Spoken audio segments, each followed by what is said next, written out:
This is no conference longer... will now be recorded. Great. Okay, cool.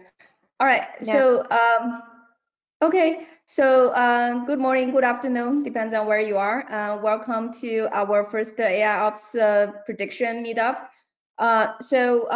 Today I'm going to actually talk about InsightFinder, but most importantly, I want to talk about the research behind InsightFinder. So what we did in the past and how InsightFinder evolves into today's product. So I would like to start from the research behind InsightFinder. Wait, this one. Okay. So about 15 years ago, and I started actually look at how to use some advanced technology. At the time, I was not sure what kind of technology is useful for this problem. But the problem I was looking at is, when about 15 years ago, distributed computing starts to really becomes mainstream of the computing platform and paradigm. And back then, also, cloud computing is at the beginning phase, right? Before that, it was web services. But then one of the conundrum, basically, distributed computing faces is the robustness and reliability, right? So when we use distributed systems, it's very powerful, it's very scalable, but it's also very fragile. And so when something happens, like, how we deal with those issues, right? About 15 years ago, when I started to look at this problem and look at the state of art, how people actually do it in practice, right? Generally speaking, you have two approaches. One is a reactive approach, right? So essentially, when something bad happened in distributed systems, and you take some corrective actions after something happened. For example, you can reboot the machines, you can migrate some services out of the machines, or you can actually add more resources. So those are basically pretty common practice to deal with that issue. However, this reactive approach doesn't have any, it's good that it doesn't have any overhead, right? So you don't actually, it's more like, you don't think about it, you don't need to pay any overhead or extra cost if nothing goes wrong. However, if something goes wrong, and it will take a very long time to recover, because it takes time to figure out what's going on, and a lot of time those production issues very hard to reproduce. So most of the time, I would say over 99% of those production issues get recovered without knowing the real reason. So people actually, still suffering from these solutions, right? But what are the alternatives, right? The other extreme of the solution is basic proactive approach. That also has been taken in a lot of distributed systems, particularly transactional systems, right? Like a bank system. They are very paranoid about the failures. So they basically take all the preventive actions you can think about it, right? Replications, backup, and the checkpointing. So all the kind of like prevention actions you can actually build into your system. However, those operations are typically very expensive, right? So if you back up your system constantly, or you duplicate your system constantly, that's applied to everything. And if you have a large-scale distributed systems, right, and it's going to be a huge cost. And more importantly, for a lot of production issues, right, even the backup doesn't help you. So that was actually the conundrum when I started to look at these problems 15 years ago. And we want to think whether there's actually something in between these two extremes. Can we do better? So the answer we come up with is that we want to introduce prediction, and we want to introduce this online system anomaly management idea. So the fundamental thinking is that, okay, we should not be blindly do prevention. We also should not actually just wait there and do something until some failures happen. So what we could do is that we can actually deploy some monitoring sensors on the servers and collect some information from those servers. So those information should be something like, you can easily collect it in production environments. It should be non-intrusive. And then we can develop some analysis algorithms that analyze those monitoring data and perform the prediction over that, right? So why prediction is important? Because if you can predict something before some failure happens, then you have a lot of chance to actually, to observe what actually triggers a problem, because the system is still live. And you can examine the logs, you can examine trigger metrics, you can examine traces, and also it allows you to actually take some first response recovery, which can actually, prevent the problems without paying very high cost, right? Because you don't need to actually do backup for all the system components, right? So you only need to do something when something for some components when you observe some issues.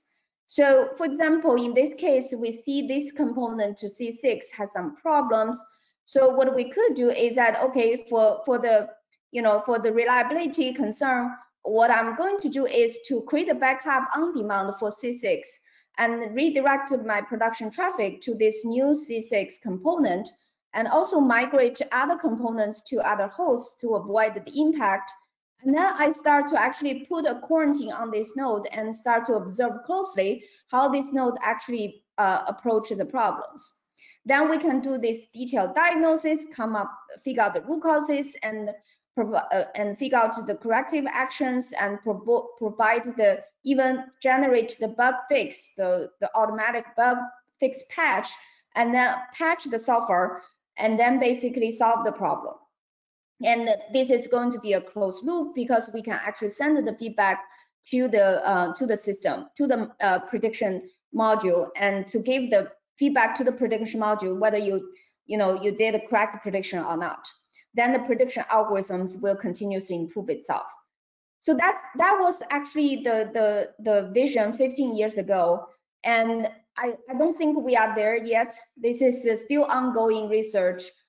So this project has been funded by over 4 million government grants and from also companies, and we publish over 80 research papers in this area.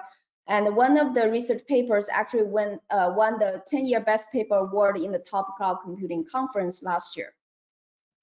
So this is the high-level idea of what we want to do, right? So to make the kind of system management becomes predictive.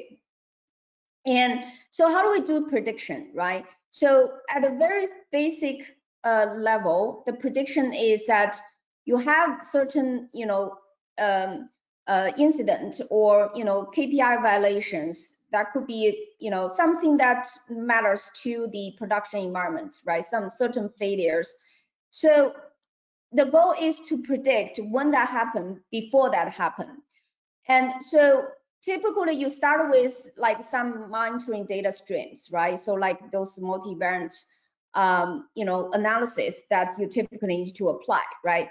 Because you look at a distributed system, computer system, it's a very complex system. It's not decided by one metric, the behavior, right? So the behaviors is defined by a lot of metrics, a lot of logs, a lot of kind of features.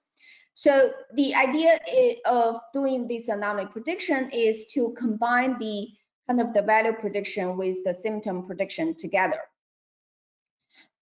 So we developed this multivariant unsupervised behavioral learning model, right? So which can actually learn from different data streams and to learn the normal behavior, automatically. What's the system's normal behavior? So obviously, system normal behavior is not just one state, right? So our computer system are highly dynamic. They change behaviors all the time, and they could actually dynamic transition from one state to another.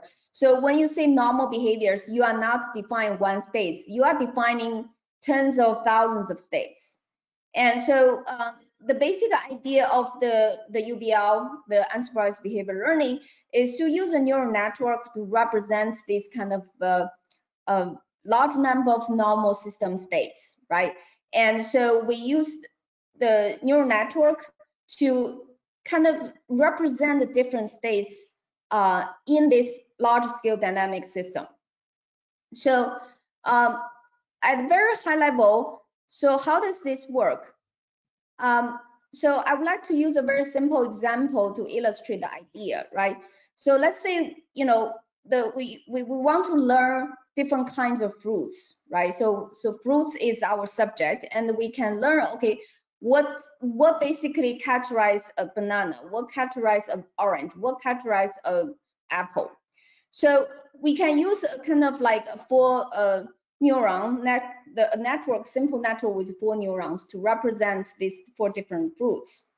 So how this UBL works is to learn from a large number of instances, right? So you can see, okay, let's say I'm saying 1,000 bananas, 1,000 oranges, 1,000 apples, and each of those apples or bananas, they are not necessarily exactly the same as each other, right? So for example, for bananas, you can some are bigger, some are smaller, and some of them yellower, some of greener.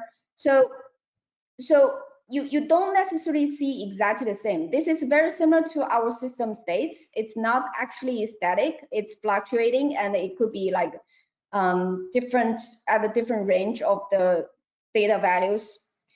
But once you see a large amount of them, then you start to extracting some principal features out of that, right? So essentially you can say, okay, if the shape is long shape and the color is yellow, and so we start to extracting a kind of representative features, and these features represents the average of among all the instances we saw, right? So we understand, okay, if the color is yellow, shape is long, and then basically we say this is a banana. If the color is orange and the shape is round, we say it's orange.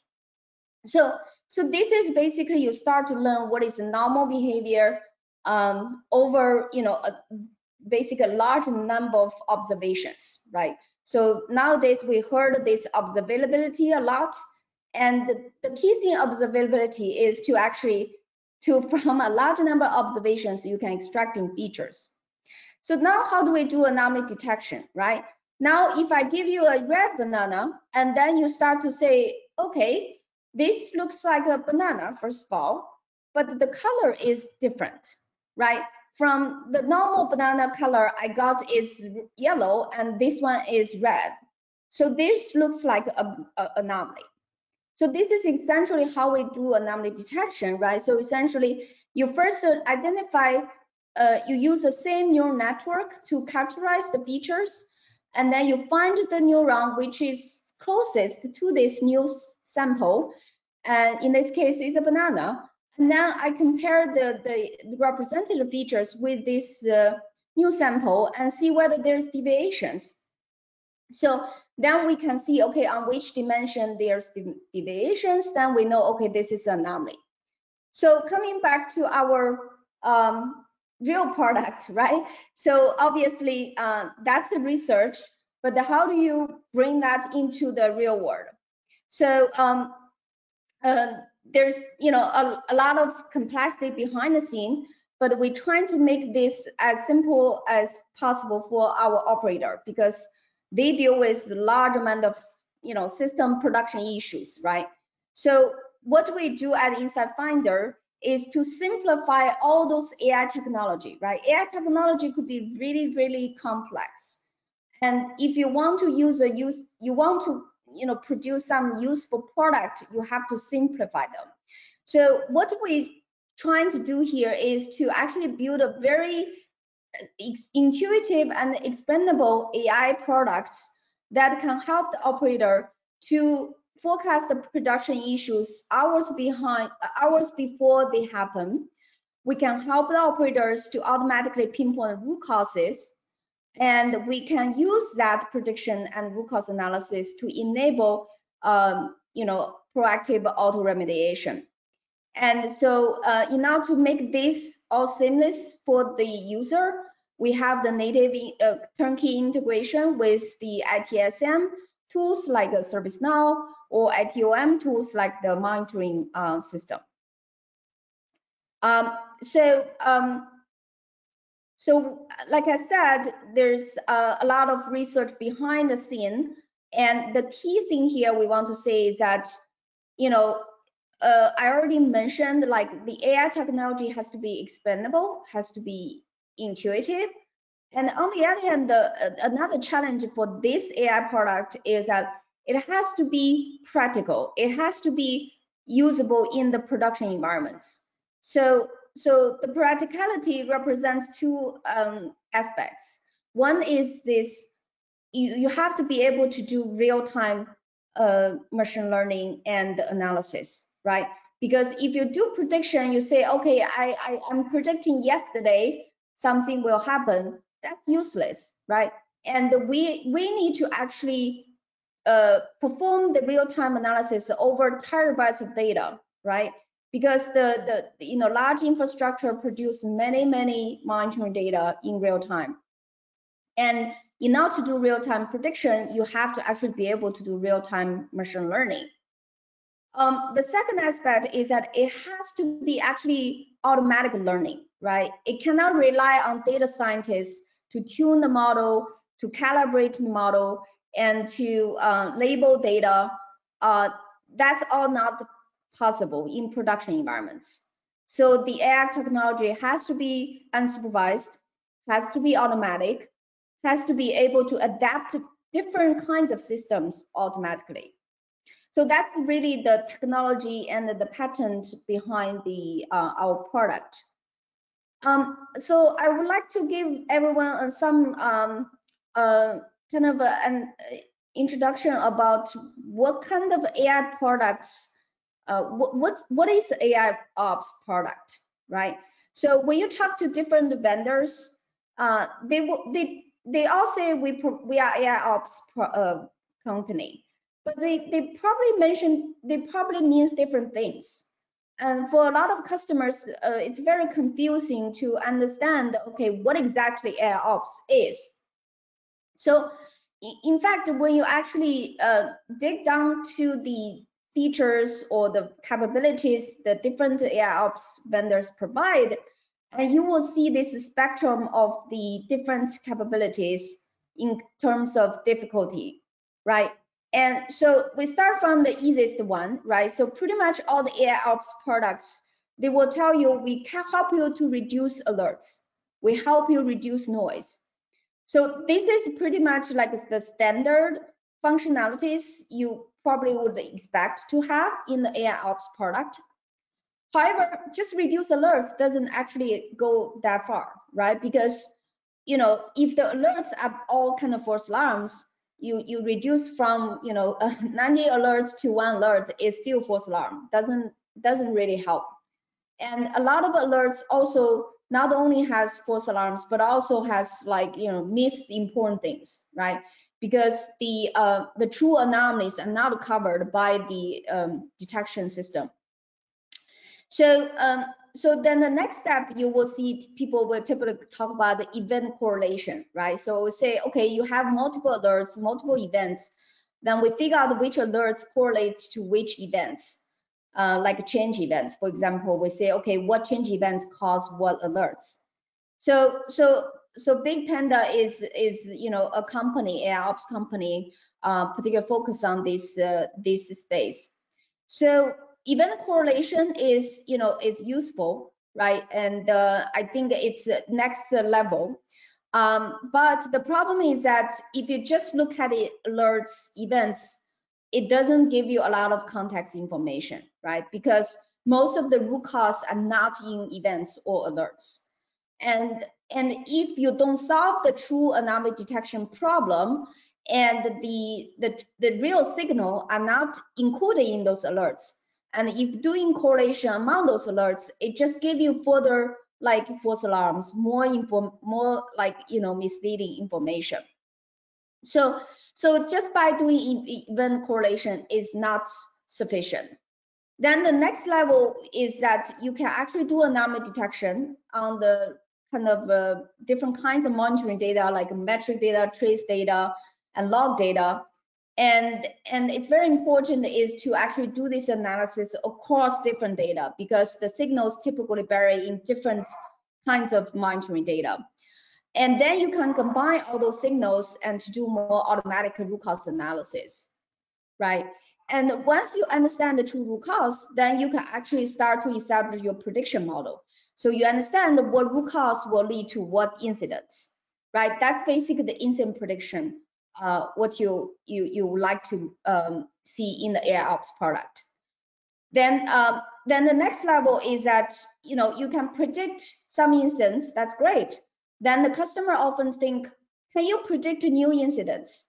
Can you learn automatically when new issues happen, right? So this is basically the next level. You need to be able to do this unsupervised active learning, right? So you need to constantly learning the new things in the system. And eventually, once you have that robust prediction, then you can put the auto remediation in place. So this is basically what you should expect to see in the AIOps product. Now I'm going to give you some examples, right? So this is one case study example we did at a Fortune 50 technology company. This company provided management services to a lot of Fortune 1000 companies. And so they have monitoring tools using science logic, using Prometheus, and also they use Elastic for log monitoring. And they use ServiceNow as ITSM tool, tracking the incident tickets. So InsightFinder can integrate with all these different data sources, and we perform the pattern recognition and anomaly detection across all these data sources, and perform the incident prediction and root cause analysis for them. So during this case study, we actually predict all the P1 and the P2 incidents they saw in their production environments. And for those severe incidents, we see 2 to 12 hours of lead time. And we also analyze their 8 months of tickets data. We show them like over 70% of the tickets are redundant tickets, redundant issues. So essentially, we can help them to understand what are the recurrent issues and how the past triage happened, and how to apply those similar issues. So when we provide predictions, those predictions are actionable. We provide some relevant root causes associated with that. Okay, so this is another example case study we did with a digital marketing service company. So this company is a very typical, e-commerce company, and they use basically large-scale open source infrastructures to build their system. So one of the key things they use is using HA proxy to handle their incoming traffic and to dispatch to different nodes. And so in this particular incident, the company's customers report a global service outage in their marketing service. And it took the operator 12 hours to figure out where the problem is and recover the problems manually. So they tried InsightFinder to analyze about like 2 weeks of data before the outage happens. And we show them, we automatically identify the HA proxy, the 2 nodes in HA proxy cluster. They have 35 nodes in that cluster, and 2 of them has basically kind of memory depletion issue caused by some abnormal IO increase. And so because these 2 nodes actually are broken, and they actually propagate to the other parts of the system, and because it's not recovered in time, so it basically bring down the system. So using InsightFinder, they can localize the problems and 7 hours ahead, and recover those problems, right? So this is basically one of the value we can help people to prevent the outage by localize the problems beforehand. So this is the example, like we show that we identify on which node this has abnormal IO behavior, on which proxy, HA proxy nodes. The other example is a trading infrastructure problem. So this is actually a P1 issue in a finance company, and it caused over $1 million damage to the company. And because they essentially a lot of trading applications cannot work on that day. So what happened is that there's actually a combination of hardware failures and software bugs in their infrastructure. And when certain applications, they're trying to actually uploading the data to their processing storage system, and the uploading failed in the middle, and then the system basically keep retrying and just uploading again, but they didn't delete the partial data that's already uploaded. So, the system just keep trying and keep trying, eventually use up all the disk space in the storage system, and no one can write it into storage anymore. So the whole system goes down.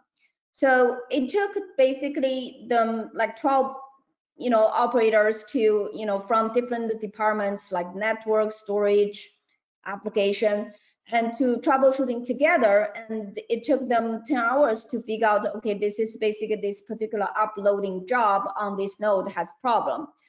Again, using InsightFinder, we help them to see, we detect anomalies on those problematic nodes like 12 hours ahead, and they can completely avoid this outage if they have the prediction in place. So this is another trading application examples, and so this is caused by a by a hardware driver issue in their system. So the driver issue throw exception to the application, and the trading application fails every day. And this failure happens last almost a month in December. And so because the operator doesn't know what's going on, they only know is that this job failed every day. And this job also is a pretty upstream job, because a lot of downstream trading application depends on this application. So it's a big issue. And so they use InsightFinder. We basically just immediately help them to identify this this device driver issue, because the application logs actually include this system access violation exception, and this exception basically strongly correlated with the trading application failures. And so we actually help them to identify them automatically. So then, the system failures, these recurrent failures, could have avoided, because of those, because of the prediction and the root cause analysis in place. Okay, so this is my presentation, and so I would be happy to answer any questions. I noticed some people just joined, and so we'll be happy to actually provide more details if someone interested in certain aspects or case study. Thank you, Helen.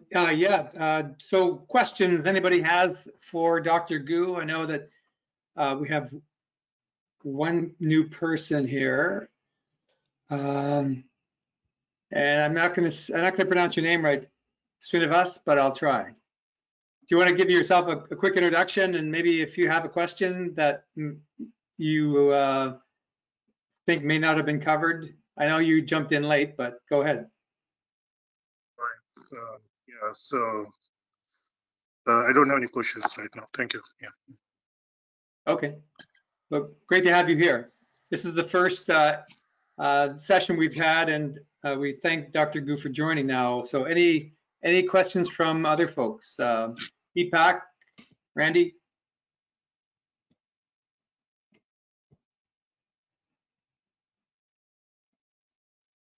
No? Helen, this is Nagi. I have a question. Hi, Nagi. Yeah, sure.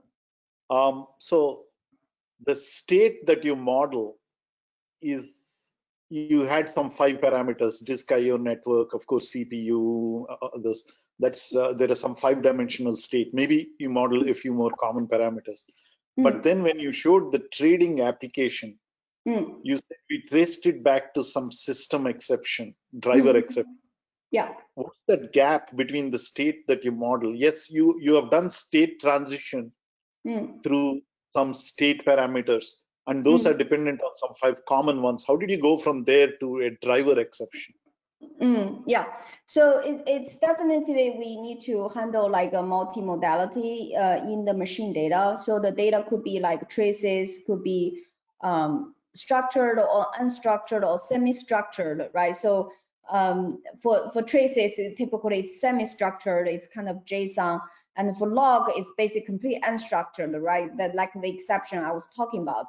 So what we need to do here is that we need to do some pre-processing on these different kinds of data, right? For log, we need to use like some word processing or NLP to extracting some features like, word frequencies, like phrase frequencies, and then translate into different like feature dimensions. For example, we can see, okay, this system access violation, this is one phrase and it happens once in this log entry, and it didn't happen in any other log entry. So this could be one feature. So eventually, once we're extracting those features, as you can imagine, for log data, these dimensions will be much larger than the metric dimensions. Well, it also depends, right? So when you say, okay, we let's say, just give example, we monitor typically, so more than like hundreds of metrics on a single machine. So the 5 metrics is just an example.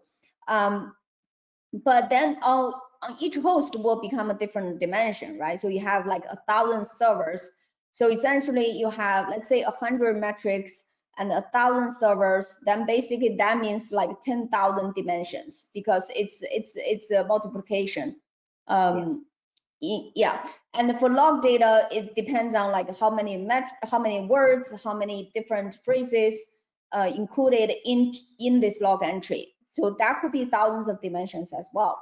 So that's why the anomaly detection tool we did here is very powerful, is that we can handle millions of dimensions in real time, right? So just to give everyone an idea, like last year, Amazon AWS released their anomaly detection services, and they claim they can do tens of thousands dimensions. And they also require customer to use GPU. So it is very expensive, very costly, and using InsightFinder, we can handle millions of dimensions without requiring those high, like very expensive hardware.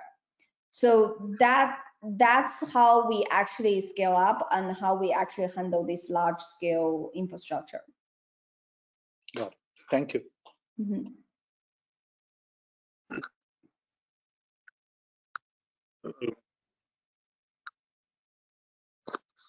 I have a question. Is it Yeah, okay sure. to ask? So I have done some anomaly detection in the past by using things like NewPick from Numenta, and I've recently started exploring few other things like they're not good, but anyway. So NewPick has been the best so far. So what techniques that you use, or what kind of algorithms or models that you use for identifying anomalies? Yeah, so there's hundreds of anomaly detection algorithms. When we started to do research, we tried, pretty common ones, right? So for example, clustering algorithms, you can have all kinds of clustering algorithms like k-means, like BB-scan. And also there's like nearest neighbor algorithms. There's, algorithms help with like dimension reduction is to use like PCA combined with anomaly detection algorithms. So all those problems, all those algorithms suffer from the curse of dimensionality. So so that's what I was talking about, right? So Amazon algorithm using kind of random cut forest tree. And so,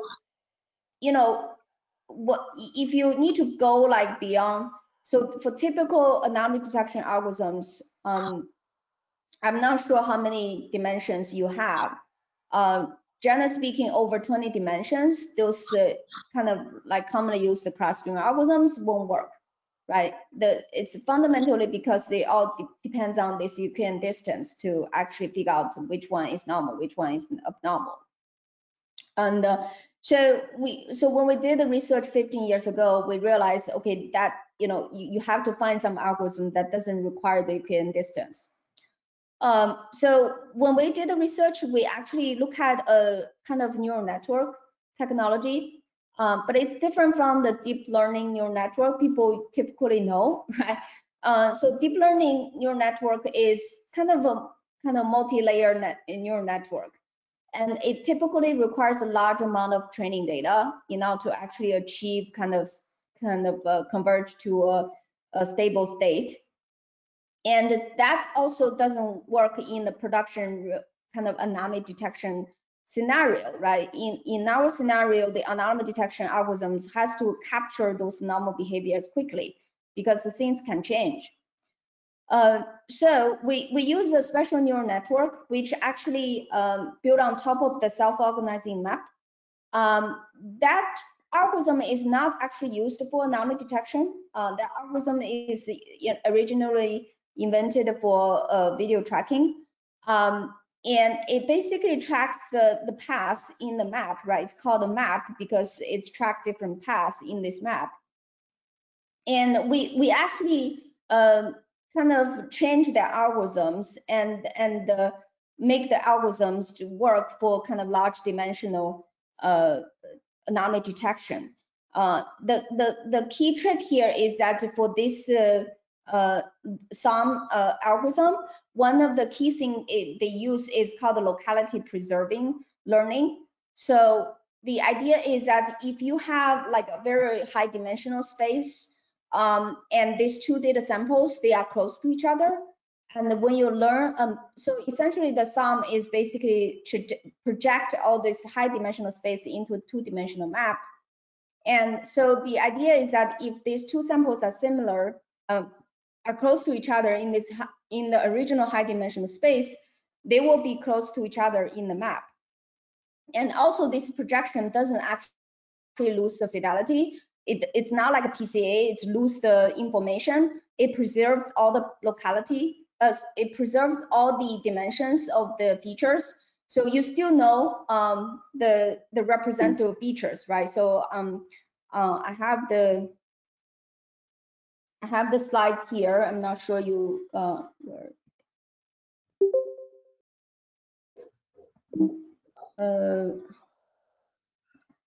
so when I talk about the idea, so those features, those are basically represents original like feature dimensions. If this dimension is a million dimension, it will preserve this all a million dimension. It doesn't actually, assume, okay, there's dependencies between these dimensions or there's linear correlation between those dimensions, right? So that's the power of the learning, is that it doesn't make those assumptions because those assumptions not necessarily true in the data you look at it. So so once you actually be able to identify the normal state, then you can do anomaly detection by mapping to the incoming data to a particular common state, and then figure out the deviation from that common state, and to figure out, okay, what's the anomaly, right? So let's say I'll give you a red banana, and then you start to actually say, okay, this is anomaly. It looks like a banana. You first map to the one stage, which is banana, and then you figure out, okay, what's the difference in this normal state is the color is different. So in this way, you can do a more precise anomaly detection. Not only you say this is a abnormal fruit, but also why this is abnormal, because the color is different. So this is how we actually can do both the root cause inference and also the anomaly detection. Thank you so much. Yeah. So what kind of anomaly detection problem you're looking at?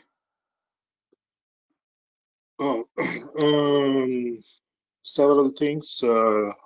I've been doing this kind of thing at least for the last 5-6 years.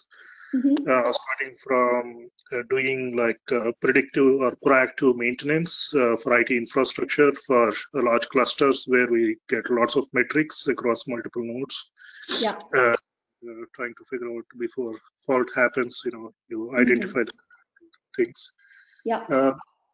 The challenge has been, it's not a challenge, it's always like, it's like one brain or, one model per metric per instance, right? For example, right? That's not like scalable. Yes, that's what I was talking about, the multi-variant idea, right? So we build one model for like, one system, like holistic model. Yeah. Is it a software or some product or solution that you guys have it in the market, or how do I get to use your solution if I have to use it? Yeah, so we have a free trial version on the cloud, and you can just simply sign up, and you can start with like uploading some data, and you can run the anomaly detection algorithm and see the results immediately by yourself. We also have native integration with a lot of monitoring tools. So, we can actually kind of collect the data from a lot of data sources like, Prometheus, Elastic, Datadog, Splunk. We have over 80 integrations. Yeah. Thank you so much. Yeah, no problem.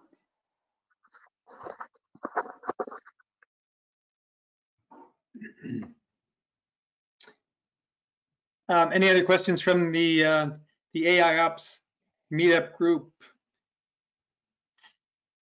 Fantastic.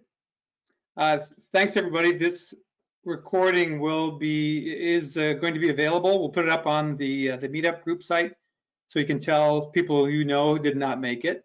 It'll also be available to anyone who sends an email to Aaron at aaron@insightfinder.com.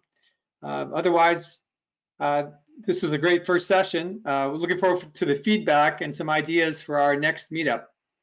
Thanks, everybody. Thank you, Dr. Gu. Thank you, Aaron, for helping out. Yeah, thanks, everyone. Thanks, Warren. Yeah, look forward to actually have more discussions with everyone. Thank you. Thank you.